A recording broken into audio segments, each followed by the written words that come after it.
Hi, I am going to read a poem titled Fireman's Prayer. I will also read the history of this poem. The author is A.W. Smokey Lynn, but for years the author of this poem was unknown. I picked this poem because someone very dear to my heart is a fireman. The first time I read the poem, Fireman's Prayer, it brought tears to my eyes, and it still does. It was after reading the poem for the first time that I had a better understanding of why he chose to be a fireman.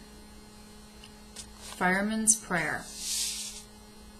When I am called to duty, God, whenever flames may rage, give me the strength to save some life, whatever be its age. Help me to embrace a little child before it's too late, or some older person from the horror of that fate. Enable me to be alert and hear the weakest shout, and quickly and efficiently to put the fire out. I want to fill my calling and give the best in me, to guard my neighbor and protect his property. And if, according to your will, I have to lose my life, please bless with your protecting hand my children and my wife. The history of the Fireman's Prayer. The only way he could find to ease the pain of such a tragedy was to sit down and put his thoughts on paper. The phrase, "enable me to be alert and hear the weakest shout," sends a chill up a firefighter's spine as you imagine what he experienced on that fateful night. It was a particularly tough time for him, as he had young children around the same age. While most accounts of the Fireman's Prayer conclude with "author unknown," the world-renowned poem was written by firefighter A.W. Smokey Lynn.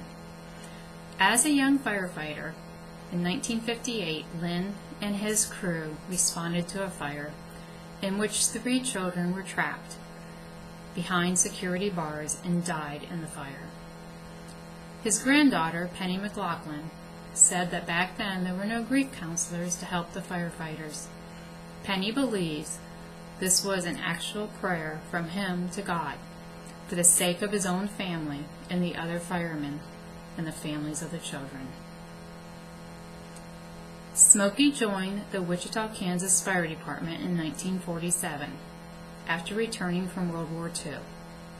He retired in 1975 and became president of the local chapter of the Good Sam Camping Club. He passed away March 31, 2004, of complications following surgery. The Fireman's Prayer was originally published in a book called A Celebration of Poets in 1958. The last copyright of the book was 1998. It is the family's desire that the credit for the Fireman's Prayer go to the author, A.W. Smokey Lynn.